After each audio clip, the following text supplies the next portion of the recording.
တဘာဝလုံးဖြစ်ရစမ်းတွေနဲ့6ချာထိုင်လန့်စီယာဇလံကောင်းတွေကိုစူးစီးတင်ဆက်ပေးနေတဲ့ဇော်ကြီး Audio Book Channel ကနေကြိုဆိုလိုက်ပါတယ်ကျွန်တော်ဇော်ကြီးပါဒီနေ့တင်ဆက်ပေးမယ့်ဇလံလေးကတော့အောက်လန်းဆရာဦးကန်ဆိုင်နဲ့တွေးစွနေတဲ့မြေအောက်နန်းတော်ညောင်ပင်ကုန်းရွာလေးရဲ့အနောက်ဘက်ဆိုမှာရှိတဲ့ဦးကန်ဆိုင်ရဲ့တဲအိုလေးဟာဒီညမှာတော့ပုံမှန်ထက်ပိုပြီးအေးဆက်လွန်နေပါတယ်အပြင်ဘက်မှာလေးတိုက်တန်တရှူးရှူးကတစ်ပင်6တွေရဲ့ကိုက်6တွေကိုတစ်ခုနဲ့တစ်ခုရိုက်ခတ်နေပြီးဝိညာဉ်တွေရဲ့ညီသွားတန်လို့ပဲ့တင်ထန်နေပါတယ်။ဦးကန်ဆိုင်ဟာတဲအိုအလဲကရေနံစီမိခွက်မိန်မိန်အောက်မှာထိုင်ရင်းသူ့ရှိကပန်းကန်ပြားထဲကအသားစိမ့်တွေကိုဝါစားနေပါတယ်။သူ့ရဲ့နှုတ်ခမ်းတောင်တွေမှာသွေးဆဲအချိုကတ်နေပြီးမျက်လုံးတွေကတော့မောင်မဲနေတဲ့အပြင်ဘက်ကိုစိုက်ကြည့်နေပါတယ်။ဆရာစီကိုလူတယောက်လာနေသလိုပဲတပြည့်ဖြစ်သူငနီးကတဲတကားဝါကနီတုံတုံရင်ရင်နဲ့လမ်းပြောပါတယ်ငနီဟာဒီယော်ဒါတယောက်ဖြစ်ပေမဲ့ဦးကန်ဆိုင်ရဲ့အောက်လန်းပင်ရကိုကြောက်ရွံ့လွန်းလို့အနားမှာကပ်ပြီးခစားနေရသူပါဦးကန်ဆိုင်ကဘာမှပြန်မပြောပါဘူးခဏကြာမှတော့တဲတကားဝါမှာအရေးမဲကြီးတစ်ခုပေါ်လာပါတယ်အဲ့ဒီအရေးကလူတယောက်ရဲ့ပုံတန်တန်ရှိပေမဲ့ခြေတံလည်းမကြားရတယ်လို့အထက်ရှူတံလည်းမရှိပါဘူးထိုလူဟာရှေ့ခေမင်းကြီးမင်းသားတွေဝစ်စင်နဲ့ပစိုးကွာစိန်နဲ့ခေါင်းပေါင်းကိုဝစ်ထားပါတယ်။ဒါပေမဲ့သူ့ရဲ့မျက်နှာကတော့အသားမရှိပဲအရည်ပြားတွေတွေ့လောင်းချနေပြီးမျက်လုံးနေရာမှာတော့ဟောင်းလောင်းပေါက်ကြီးနှစ်ခုသာရှိပါတော့လေ။မင်းရှာနေတဲ့အရာကဒီမှာအဲ့ဒီအရည်က6ကတ်အတန်ကြီးနဲ့ဖြော်လိုက်ပြီးသူ့ရဲ့လက်ထဲကဟောင်းနွားနေတဲ့ပရပိုက်ဖြူတဆန်ကိုဦးကန်ဆိုင်ရှေ့ကကျမ်းပြန်ဖော်ချပေးလိုက်ပါတယ်။ဦးကန်ဆိုင်ရဲ့မျက်လုံးတွေဟာရုတ်တရက်အယံတောက်ထွားပါတယ်။ဒါဟာလွန်ခဲ့တဲ့နှစ်ပေါင်းများစွာကတည်းကသူ့အသေးတန်ရှာဖွေနေတဲ့ရွှေလီငါးစင်းတိုက်ရဲ့ဒီနေရာမြေပုံပါပဲ။မင်းကငါစီကဘာလို့ခြင်းလို့လဲ။ဦးကန်ဆိုင်ကအထန်တော်တော်နဲ့မေးလိုက်ပါတယ်။တွေးငါတို့ကတွေးကိုလိုချင်တာနန်းတော်တွေကိုရောက်လာမဲ့သူတိုင်းရဲ့တွေးလို့ပြောပြီးသားနဲ့အဲ့ဒီအရေးကြီးဟာလေထဲမှာတင်ပျောက်ကွယ်သွားပါတယ်။ငနီဟာကြောက်လွန်လို့ကျမ်းပင်ပေါ်မှာပြပြဝတ်နေချိန်မှာဦးကန်ဆိုင်ကတော့ပရပိုက်ဖြူကိုဖွင့်ကြည့်နေပါတယ်။အဲ့ဒီထဲမှာရေဆွဲထားတဲ့မြေပုံကတာမန်မြေပုံမဟုတ်ပါဘူး။သွေးနဲ့ရေဆွဲထားတဲ့အင်္ဂွက်တွေဝိညာဉ်တွေရဲ့အမိတွေနဲ့ရှမ်းရိုးမတောင်တန်းတွေကတေမင်း6ဆိုတဲ့နေရာကိုညွန့်ပြနေပါတယ်။ငနီငါကြောကိုတွားခေါ်လိုက်ငါတို့ခရီးထွက်ရတော့မယ်။ဒီတစ်ခါငါတို့ပြန်လာရင်ဒီရွာဒီဝါလုံးကိုဝယ်ပစ်လို့ရတဲ့အထိချမ်းသာသွားမယ်။ဦးကန်ဆိုင်ရဲ့ရေတန်းဟာတိတ်ဆိတ်နေတဲ့ညစ်နက်ထဲမှာကြောက်မဲ့ဖွယ်ရပဲ့တင်ထပ်သွားပါတယ်။သူမသိတာကဒီပရပိုက်ဖြူဟာတိုင်းနှန်းရှင်တွေခင်းထားတဲ့ထောင်ချောက်တစ်ခုဖြစ်နေတာပါ။အောက်လန်းဆရာတယောက်ရဲ့လောဘဟာသူ့ကိုယ်သူတေမင်းစီကိုတွန်းပို့နေတာကိုသူသတိမထားမိခဲ့ပါဘူး။နောက်တနေ့မနက်မှာတော့ဦးကန်ဆိုင်ဟာသူ့ရဲ့အစီအမံတွေကိုစတင်ပါတယ်။သူဟာတင်ချိုင်းကုံကိုတွားပြီးဇောက်ထိုးတိုက်နေတဲ့လင်းတို့ရဲ့သွေးညကမှမြုပ်ထားတဲ့အလောင်းရဲ့လက်သေးခွန်တွေနဲ့အောက်လန်းအင်းတွေကိုစီရင်ပါတယ်။ဒါဟာတိုင်းနန်းထေကအဆောင်လျှောက်တွေကိုတိုက်ခိုက်ဖို့အတွက်သူပြင်ဆင်တာပါရွာထဲကလူတွေကတော့ဦးကန်ဆိုင်တို့အဖွဲ့တော်တဲ့ကိုဘာသွားလို့မလဲဆိုတာစိတ်ဝင်စားရှိနေကြပါတယ်ဦးကန်ဆိုင်ကရွာသား9ယောက်ကိုလည်းအခါချင်းငွေအမြောင်းများပေးမယ်ဆိုပြီးအထမ်းသမားအထိတင်းသွင်းလိုက်ပါတယ်အဲ့ဒီရွာသားတွေခမညာသူတို့ဟာတိုင်းနန်းရှင်အတွက်သွေးစတေးခံဖို့ခေါ်သွားခံရတာမှမတိရှာကြပါဘူးညနေဆောင်တဲ့အခါဦးခန်းဆန်းတို့အဖွဲ့ဟာရွာပင်ကနေတော်နဲ့ထဲကိုစားတင်ဝင်ရောက်သွားပါတော့တယ်။ရှေ့မှာစောင်းကြိုနေတာကတော့သွေးပြက်စရာကောင်းတဲ့မြေအောင်နန်းတို့နဲ့ကြောင်မက်ဖွယ်ကျင်းစာတွေပါပဲ။ဦးကန်ဆိုင်ဦးဆောင်တဲ့သွေးဟာညောင်ပင်ကုန်းရွာရဲ့မင်းကွင်းနေနဲ့ပျောက်ကွယ်သွားတာ3ရက်ရှိခဲ့ပါပြီ။သူတို့သွားနေတဲ့လမ်းကြောင်းကလူသူဟျောက်ပေါင်မရှိတဲ့ကုန်းနီတော်ရဲ့အသေးနှလုံးစီးကိုပါ။ဒီတော်ထဲမှာတစ်ပင်ကြီးတွေဟာပုံမှန်ထပ်ပုံမကြီးမှပြီးတစ်ကိုင်းတွေကတစ်ခုနဲ့တစ်ခုရောရက်နေတာကြောင့်နေခင်းကြောင်တောင်မှတောင်နေရောင်ချီကမီးပြင်းပေါ်ကိုခက်ခဲစွာဖြတ်တန်းနေရပါတယ်။ဆရာဒီနေရာကအတော်လေးထူးဆန်းတယ်ဗျာ။ငှက်အော်ထန်လည်းမကြားရဘူး။ပိုးကောင်အော်ထန်လည်းမရှိဘူး။တောကြီးကအသေးကောင်ကြီးလိုပဲ။တပြေးဖြစ်သူငကြောကပစိန်နဲ့ရှေ့ကပိတ်နေတဲ့ຫນွေပင်တွေကိုခုတ်ထွင်ရင်းပြုတ်လိုက်ပါတယ်။ငကြောဟာငနီးထစ်စာရင်တတိပိုရှိပေမဲ့အခုတော့သူ့ရဲ့ကြောပင်မှာ ချွေးစေးတွေဖြစ်နေပါတယ်။ဦးကန်ဆိုင်ကတော့ဘာမှပြန်မပြောဘဲပူရပိုက်ဖြူကိုသာအာယုံဆိုင်နေပါတယ်။သူ့ရဲ့ခြေလမ်းတွေကတင်းငင်လွန်းနေတာကပိုပြီးကြောက်စရာကောင်းပါတယ်။တိုင်နန်ဆိုတာဝင်းကြီးတွေရဲ့နေမြေပဲငရောသူတို့ကငါတို့ကိုစောင့်ကြည့်နေကြတာငါတို့ရောက်လာတာကိုသူတို့သိတယ်လို့ဦးကန်ဆိုင်ကအတန်အော်နဲ့ပြန်ထီပါလေအဖွေးထဲမှာပါလာတဲ့ရွာသား9ယောက်ကတော့အထောက်ကဘိုးတွေကိုထိုင်ရင်တယောက်မျက်နှာတယောက်ကြည့်နေကြပါတယ်သူတို့ထဲမှာမောင်ဖိုးဆိုတဲ့လူငယ်လေးကအကြောက်ဆုံးပါသူဟာအိမ်ကမပြည့်စုံတဲ့မိဘတွေကိုလှုပ်ကြွေးဖို့အတွက်ရွှေရလိုရညာလိုက်လာခဲ့တာပါနေဝင်ချင်းရောက်လာတဲ့အခါတောအုပ်ကြီးဟာပိုမိုမောင်မိုက်လာပါတယ်ဦးကန်ဆိုင်ကစမ်းချောင်းလေးတစ်ခုရဲ့ဘေးမှာစခန်းချဖို့အမိန့်ပေးပါတယ်ဒါပေမဲ့အဲ့ဒီစမ်းချောင်းကရေဟာကြီးလေးမနေမဲတန်ချေးရောင်လိုညီညိုရောင်တန်းနေပါတယ်ဒီညဘဒူးမှစခန်းအပြင်းမထွက်နဲ့ငါရဲ့အစီရင်ကိုကြော်ပြီးအပြင်ထွက်ရင်မင်းတို့အထက်ကိုငါတာဝန်မယူဘူးလို့ဦးကန်ဆိုင်ကတရီပေးပြီးစခန်းပတ်ပတ်လေးမှာတုတ်တန်ကရလာတဲ့အယိုးပြားတွေနဲ့အဝိုင်းတစ်ခုဆွဲလိုက်ပါတယ်ညနေ7:00နာရီဝန်းကျင်မှာတော့ထူးဆန်းတဲ့တန်ကြီးတန်ထွက်ပေါ်လာပါတယ်အဲ့ဒါကတောခေါင်ဟင်းတန်လည်းမဟုတ်လေးတိုက်တန်လည်းမဟုတ်ပဲအမျိုးသမီးတယောက်ရဲ့ဝမ်းနန်းပလက်ငိုကြွေးတန်ပါအဲ့ဒီအတန်ကမောင်ဖိုးရဲ့နားထဲမှာတော့သူ့အမေရဲ့အတန်လိုမျိုးကြားနေရပါတယ်ဒါလေးမောင်ဖိုးအမေဒီမှာအမေတို့ကဲပါဦးမောင်ဖိုးဟာအိမ်မက်ရောင်တယ်လို့မျိုးမျက်လုံးတွေကိုမိတ်ထားလျက်နဲ့ထားလိုက်ပါတယ်ကျန်တဲ့သူတွေကအိမ်မော်ကြနေချိန်မှာဦးကန်ဆိုင်ကတော့မျက်လုံးတစ်ဖက်ကိုဖွင့်ကြည့်လိုက်ပါတယ်ဒါပေမဲ့သူမတပါဘူးသူ့ရဲ့နှုတ်ခမ်းမှာတော့ရက်ဆက်တဲ့အပြုံတစ်ခုပေါ်နေပါတယ်တိုင်နန်းရှင်တွေကလမ်းဖွင့်ခါတောင်းနေပြီဆိုတာကိုသူသိတာပေါ့မောင်ဖူးဟာဦးကန်ဆိုင်ဆွဲထားတဲ့အယူပြအဝိုင်းကိုကြော်ပြီးမောင်မဲနေကတော့တွေကိုလမ်းလျှောက်သွားပါတယ်သူလျှောက်သွားတဲ့ခြေလိုင်းတိုင်းမှာမြေအခြေအထက်ကညီအနေရောင်ဝိညာဉ်လက်ကြီးကထွန်းလာပြီးသူ့ရဲ့ခြေထောက်ဒီကိုဆွဲခေါ်နေသလိုပါပဲရုတ်တရက်ထွက်ပေါ်လာတဲ့စူးရှဲ့တဲ့အော်သံကြောင့်အားလုံးလက်နိုးသွားကြပါတယ်ငနီနဲ့ငကြော်တို့ဟာမိတုပ်တွေကိုကင်ပြီးအတန်လာယာကိုကြည့်လိုက်တဲ့အခါမြင်လိုက်ရတဲ့မြင်ကွင်းကြောင့်သူတို့အားလုံးအော်အန်မီမတဖြစ်သွားပါတယ်မောင်ဖိုးဟာတိပင်ကြီးတပင်ရဲ့ခိုင်းကြားမှာတွယ်လောင်းကြနေပါတိုင်းထူးဆောင်တာကသူ့ရဲ့ခန္ဓာကိုယ်မှာအရေးကွမ်းလုံးဝမရှိတော့ပါဘူးအသားဆိုင်နီနီရဲရဲတွေကနေသွေးတွေကမြေကြီးပေါ်ကိုတဆက်ဆက်ကျနေပါတယ်သူ့ရဲ့မျက်လုံးတွေကတော့ဖြူးထွက်နေပြီးပါးစက်ကတော့တခုခုကိုဖြောချင်နေသလိုဟာစီကြီးဖြစ်နေပါတယ်ဇီယာမောင်ဖိုးတေးပြီငနီကအော်ဟေးပြီးနောက်ကိုဆုတ်လိုက်ပါတယ်ဦးကန်ဆိုင်ကတော့အေးအေးဆေးဆေးပဲမောင်ဖိုးရဲ့အလောင်းအောက်ကိုသွားပြီးမြေကြီးပေါ်ကျနေတဲ့သွေးတွေကိုပရပိုက်ဖြူနဲ့ခံယူလိုက်ပါတယ်အန်အော်စီယာကောင်းတာကသွေးတွေကပရပိုက်ပေါ်ရောက်တာနဲ့မြေပုံထက်ကလမ်းကြောင်းတွေဟာရွှေရောင်အဖြစ်ပြောင်းလဲလင်းထိန်လာပါတယ်မကြောက်ကြနဲ့ဒါကတိုက်နှန်းရှင်စီကိုသွားဖို့အတွက်လမ်းဖွင့်ပေးလိုက်တာပဲသူကငါတို့လာတာကိုလက်ခံလိုက်ပြီးဦးကန်ဆိုင်ကသွေးဆွဲနေတဲ့ပူရပိုက်ကိုသိမ်းရင်ပြောလိုက်ပါတယ်ကျန်တဲ့ရွာသား၄ယောက်ကတော့အိမ်ပြန်ချင်းနေကြပါပြီဒါပေမဲ့တောထဲကနေအပြင်ကိုပြန်ထွက်ဖို့လမ်းကြောင်းဟာညူနင်းတွေနဲ့ဖုံလွှမ်းသွားပြီးပျောက်ကွယ်သွားပါတယ်သူတို့ကရှေ့ဆက်ဖို့ပဲရှိပါတော့တယ်ကဲခရီးဆက်ကြမယ်ငါတို့ရှေ့မှာတေမင်းချောက်ရှိနေပြီဦးကန်ဆိုင်ရဲ့စကားဆုံးမှာတောနဲ့ထဲကနေတစ်ချက်ရဲထန်းလိုငိုးထန်းလိုအတန်းတွေကပဲတင်ထပ်လို့နေပါတယ်သူတို့ဖွဲ့ဟာမောင်ဖူးရဲ့အရေးခွန်စုပ်ထားတဲ့အလောင်းကိုထားရစ်ခဲ့ပြီးပိုးမိုးနဲ့ရှိုင်းတဲ့အမောင်ထူးသေးကိုတိုးဝင်တွားကြပါတော့တယ်မောင်ဖူးရဲ့ရက်ဆက်လာတဲ့တေဆုံးမှုကြောင့်ကြံရစ်တဲ့ရွာသား၄ယောက်ဟာစိတ်ဓာတ်တွေလုံးဝပြိုလဲနေကြပါပြီသူတို့ဟာကြောက်လန့်တကြားနဲ့အိမ်ပြန်ကူတောင်းပန်ကြပြီးမြဲ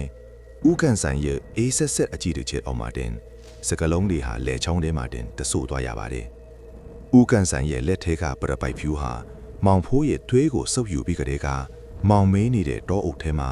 လမ်းပြမီးအိမ်တစ်ခုလိုဖြို့တိုးရွှေရောင်အလင်တန်းတစ်ခုကိုထုတ်လွှတ်နေပါတယ်ရှိမှာပဲငါခန်းစားနေရပြီနန်းတော်ရဲ့အနံ့အသက်တွေကငါချီကိုလွင့်ပြလာနေပြီလို့ဦးကန်ဆိုင်ကဒိုးတိုးလေးရေလွတ်လိုက်ပါတယ်သူတို့အဖွဲဟာတောင်းနဲ့ထဲကနေတောင်ဆောင်တစ်ခုအတိုင်းဆဲလာခဲ့ကြပါတယ်လမ်းကြောင်းဟာပုံမိုကြေမြောင်းလာပြီးဘီးတစ်ဖွက်တစ်ချက်မှာတော့အဆုံးမရှိတဲ့6ခန်းပါးကြီးနေရှိနေပါတယ်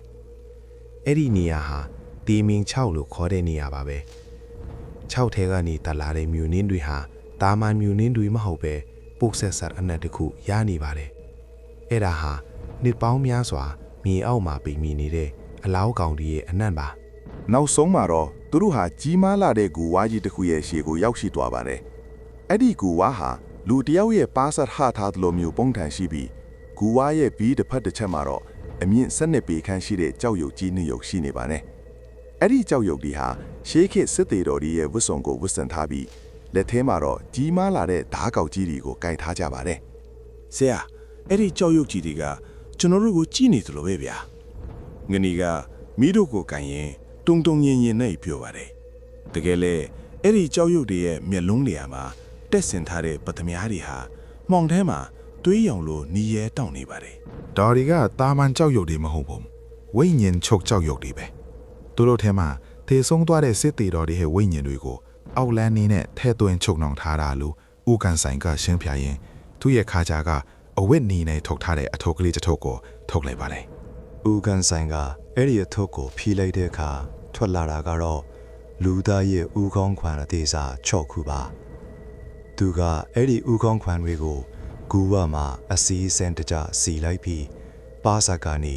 နားမလည်နိုင်တဲ့ဂါထာတွေကိုခက်မဲမဲရွတ်ဆိုပါတော့တယ် ။အိုးနတ်ဆိုးတကားပွင့်စေတွေးနေလန်းခင်အတန်နဲ့လဲလေကျင်းစားတဲ့ဝိညာဉ်များငါကိုလမ်းဖယ်ပေးကြ ဦးကန်ဆိုင်ဂါထာလွတ်ဆိုတဲ့ဆွမ်းနာတဲ့တပည့်နဲ့ငိမ့်သက်နေတဲ့ကြောက်ရွံ့ကြီးနေရုံဟာရုတ်တရက်လှုပ်ရှားလာပါတယ်ကြောက်သားချင်းပုတ်တိုက်တန်းကြီးကနားစီတွေကိုခွဲထွေမတန်ဟိမ့်ထောက်လာပြီးကြောက်ရွံ့ကြီးတွေကသူတို့ရဲ့ဓာတ်ကောက်ကြီးတွေကိုမြောက်လိုက်ကြပါတယ် အာပြေးကြဟိရွာသားတွေကကြောက်လန့်တကြအော်ဟစ်ပြီးနောက်ကိုဆုတ်ကြပါတယ်ဒါပေမဲ့ဦးကန်ဆိုင်ကတော့မလုံမရှက်ရပ်နေပါတယ်သူကသူ့ရဲ့လက်မှာကိုဓာတ်နဲ့လှီးလိုက်ပြီးထွက်လာတဲ့သွေးတွေကိုမြေကြီးပေါ်ကဦးကောင်းခွန်တွေပေါ်ကိုဆက်တက်လိုက်ပါတယ်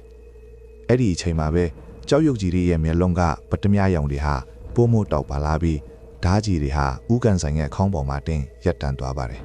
အစီအရင်ကအလုတ်လောက်ပြီဒါပေမဲ့ဒါကယာယီပဲသူတို့ကနောက်ထပ်အသက်တစ်ချောင်းကိုတောင်းနေပြီ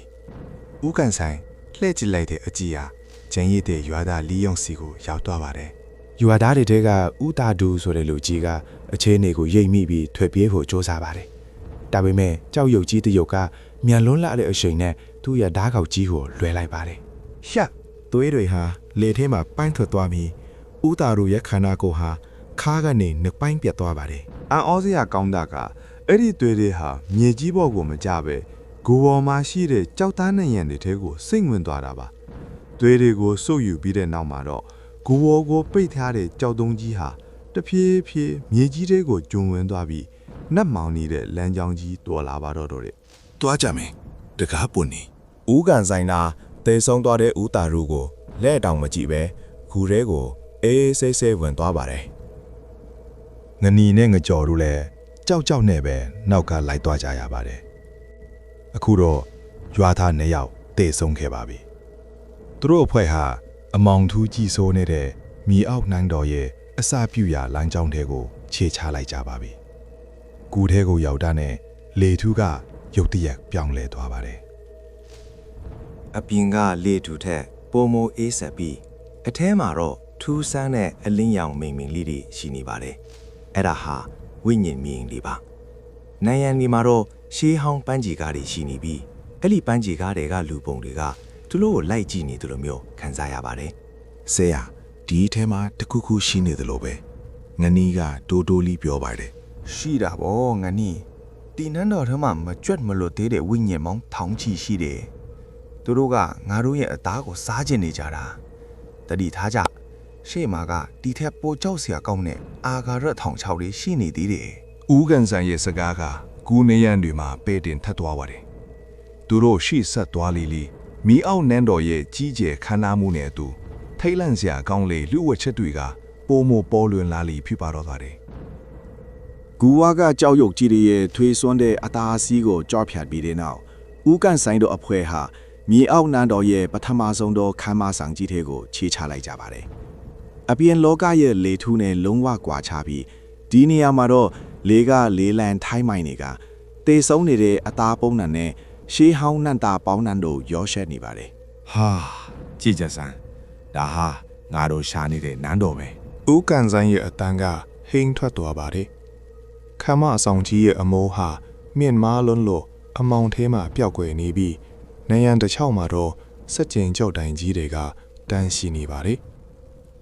ထူးခြားတာကခမ်းမရဲ့အလဲဘဟိုးမှာကြီးမားလာတဲ့ရေကန်ကြီးတကန်ရှိနေတာပါအဲ့ဒီရေကန်ထဲမှာတော့ရေတွေရှိမနေပဲတစ်ဖြတ်ဖြတ်တောက်ပေါ်နေတဲ့ရွှေတင်ကားတွေနဲ့ပတ်တမားတွေကတောင်းပုံရာပုံပြည့်နေနေပါတယ် ရွှေတွေအများစီပဲကြမ်းရက်တဲ့ရွာသား၃ယောက်ဟာမင်းလိုက်ရတဲ့မင်းခွင်းကြောင့်မောင်ဖိုးနဲ့ဦးသာတို့တော့တေးဆုံးသွားတာကိုတော့ခဏတာမေ့လျော့သွားကြပါတယ်သူတို့ရဲ့မျက်လုံးတွေထဲမှာလောဘရောင်တွေတောက်လာပြီးဦးကန်ဆိုင်ရဲ့တိုင်းမြစ်ချက်ကိုတော့မဆောင်နိုင်တော့ပဲ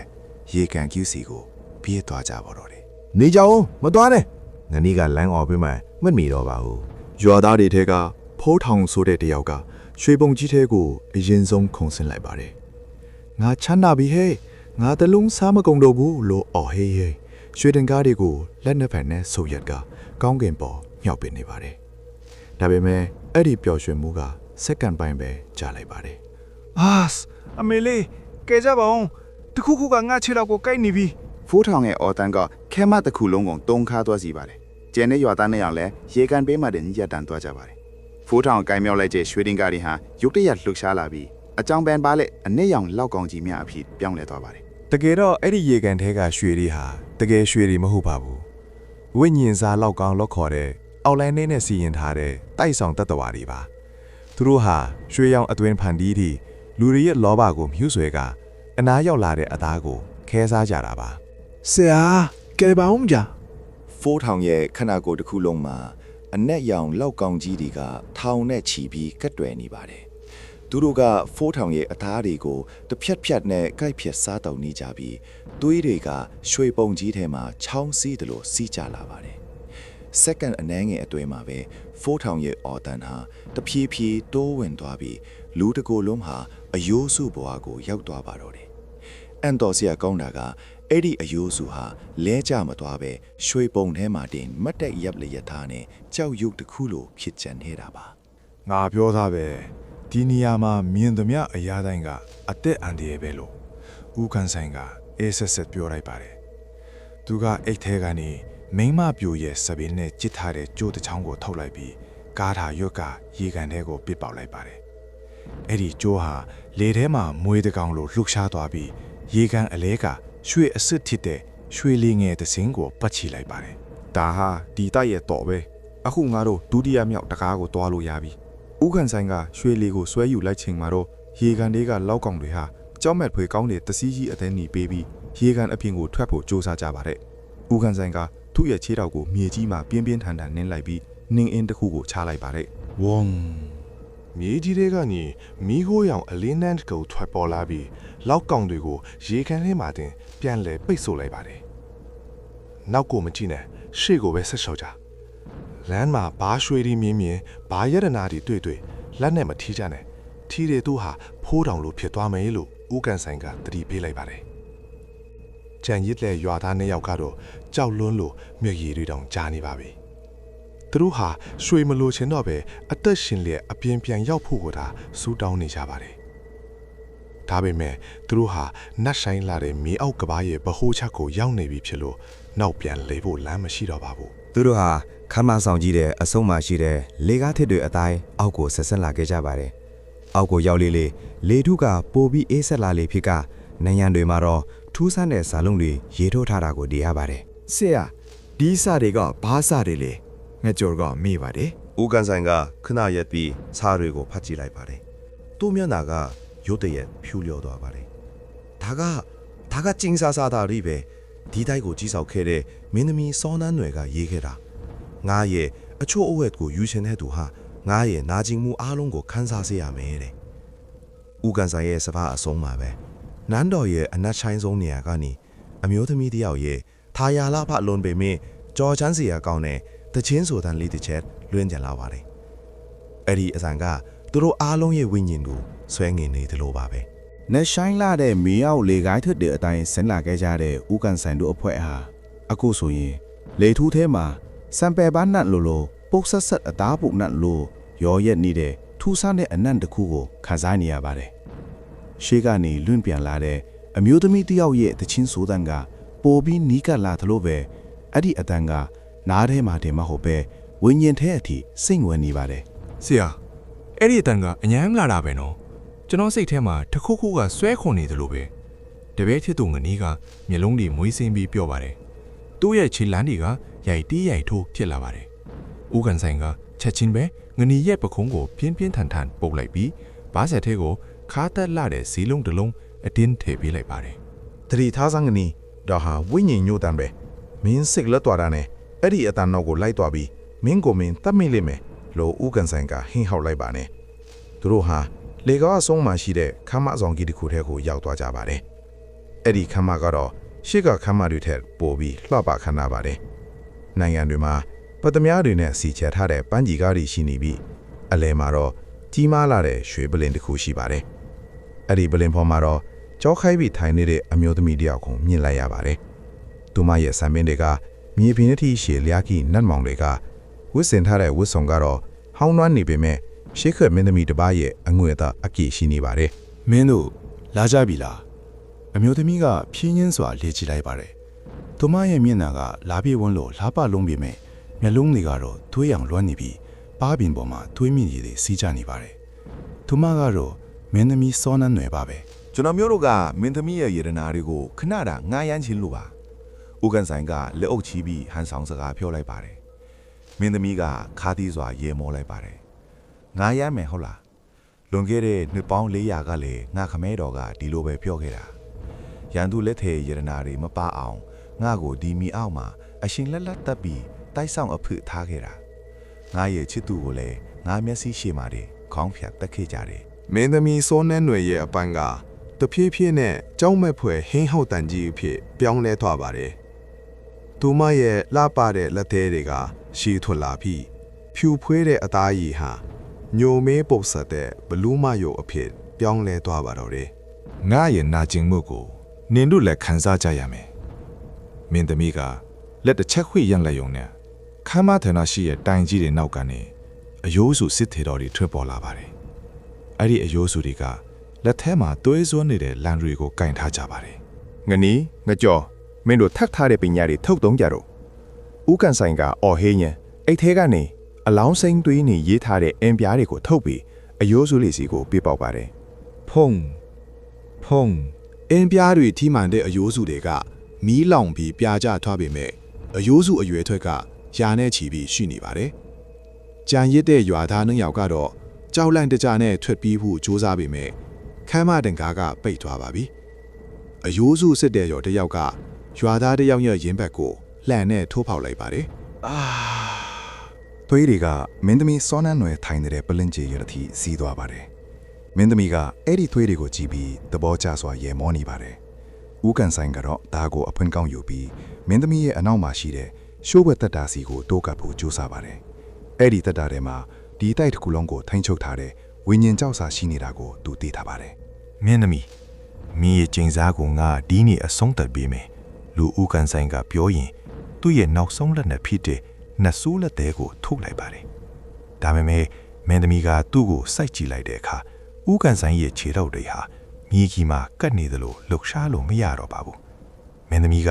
သူ့အနားကိုဖြည်းဖြည်းချင်းတိုးလာပြီးသူမရဲ့အေးဆက်လာတဲ့လက်ချောင်းတွေနဲ့ဦးကန်ဆိုင်ရဲ့လဲပင်ကိုညှစ်လိုက်ပါတယ် နင်ကငါ့ကိုနှိမ်ကျင်တာလားအုံလန်းเสียနင်သုံးနေတဲ့ပညာတွေကငါ့ကိုထပ်ခဲ့တဲ့လူတွေစီကပညာတွေပဲအခုနင်ရဲ့ဝိညာဉ်ကိုငါစားပစ်မယ်ဦးကန်ဆိုင်ရဲ့မျက်နာကပြာနန်းလာပြီးအသက်ရှူရခက်ခဲလာပါတယ်ငနီနဲ့ငကြော်တို့ကတော့အယိုးစုတွေကြားမှာပိတ်မိနေပြီးဆရာဖြစ်သူကိုမကူညီနိုင်ကြပါဘူးဒီခိုက်တမှာပဲဦးကန်ဆိုင်ကသူ့ရဲ့ရှားကိုကိုက်လိုက်ပြီးသွေးတွေကိုမင်းသမီးရဲ့မျက်နာပေါ်ကိုထွေးထုတ်လိုက်ပါတယ် နတ်ဆိုဖီဝိညာဉ်ခွဲဦးကန်ဆိုင်ရဲ့နောက်ဆုံးထွက်တာနဲ့ရွတ်လိုက်တဲ့ဂါထာကြောင့်မင်းသမီးဟာနောက်ကိုလွန့်စင်သွားပါတယ်ဒါပေမဲ့ဒါဟာခဏတာပဲလားဒါမှမဟုတ်အောက်လန်းဆရာရဲ့အောင်ပွဲလား